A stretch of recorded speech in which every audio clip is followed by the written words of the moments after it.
بسم الله الرحمن الرحیم. دوستانو، نن درته په ورډ پروګرام کې یو ډیره مهمه موضوع ښیم. نو کیدای شي ډیری دوستان به په نه پوهیږي.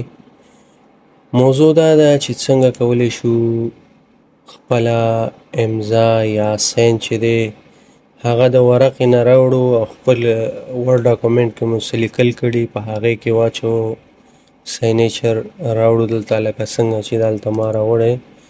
نو دا به په څه طریقې سره راوړو دلته د پیپر نه یا د کاغذ نه به څنګه راوړو دلته. نو تاسې به لومړی داسې کار وکړئ چې کومه امضا مو چې دا په ورقه باندې هغه به سکین کړئ، موبایل باندې وي یا په سکینر باندې وي، هغه به سکین کړئ. کله مو چې سکین کړه بیا به تاسې راشئ دلته. زه به یو نوی ډاکومنټ اوپن کړم. کله مو چې اوپن کړ زه اوس غواړم چې دلته یې راوړم. نو تاسو سره مثال څه لیکل دي هغه چې هر څه وي، مکتوب وي، نور څه لیکل وي، دلته به یې ټایټل وي، دلته لاندې راشي مساوي رینډ. زه یو پاراګراف راخلم تیار لیکل، ستاسې نور ستاسې پورې اړه لري چې تاسې کم لیکل کوئ، خو ما دا لیکل وکړل. دې نه وروسته چې دی راځو انزرټ ته.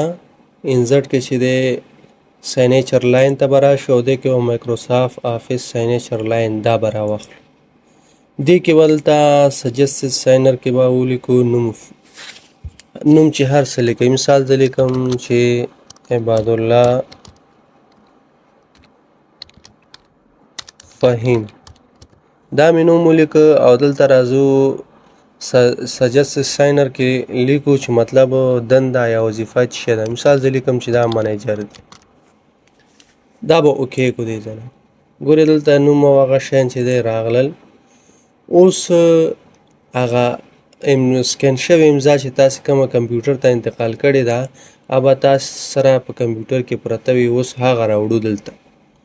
نو تاسې به راشئ انزرټ ته او انزرټ کې به پکچرز ته راشئ. پکچرز کې به دیس ډیوایس باندې کلیک وکړئ.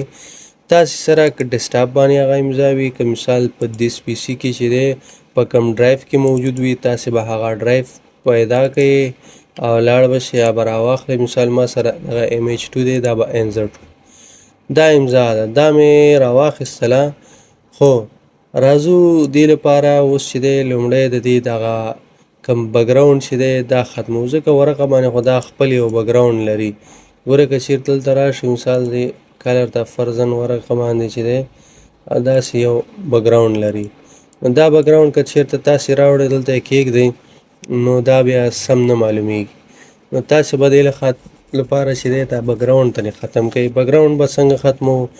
را به شئ ریموو بګراوند باندې به کلیک وکئ او دلته مارک ایریا ټو کیپ باندې به کلیک وکئ او دغلته په دې امضا چې دی دې باندې به یو څو کلیک وکئ چې تر څو ستاسې امضا پاتې شي او دا بګراوند ریموو شي. کیپ چینجز باندې کلیک وکئ.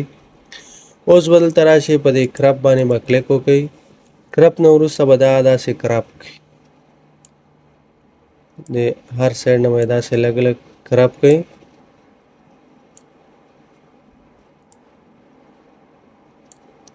او دا به چې دی اوکې کړئ. دې نه بیا دې کرپ باندې به بیا کلیک وکړئ، دا کرپ شو. او دلته به راشئ دا به کمپریس به یې هم کړئ، کمپریس باندې کلیک کړئ، اوکې کړئ.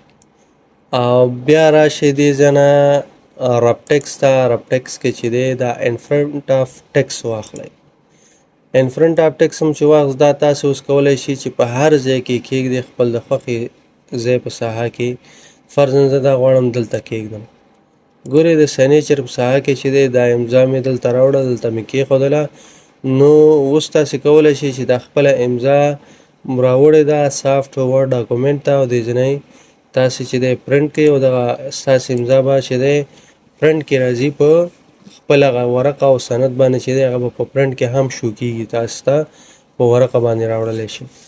نو په دې طریقې سره کولی شئ چې د ورقې نه امضا راواخلئ، سکین یې کړئ، کمپیوټر ته یې راوړئ او په خپل مکتوب اسناد وغیره باندې تاسې کېږدئ داسې په دې طریقې سره او هغه اسناد مو پرنټ کړئ.